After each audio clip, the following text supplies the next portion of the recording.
Hi friends, ఈరోజు మా అమ్మ నా కోసం తోప రెడీ చేసింది.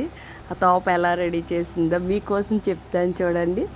ఒక తపాల్లోని నీళ్ళు పోసుకున్నాం. నీళ్ళు ఏమో ఒక గ్లాస్కి 2 గ్లాసులు నీళ్ళు వేసింది. కొంచెం సాల్ట్ వేసింది.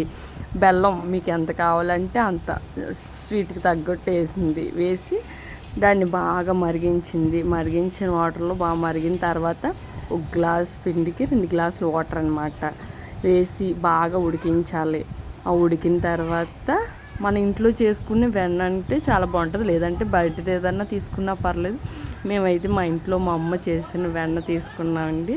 ఆ వెన్న అందులో వేసుకొని కొంచెం బాగా కలుపుకోవాలి.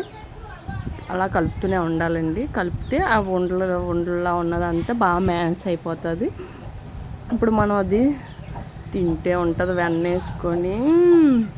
ఇలాంటివి అంటే మనకు రావులేండి. మా అమ్మ వాళ్ళ ఇంటి దగ్గర ఉన్నాను కదా, మా అమ్మ చేసింది.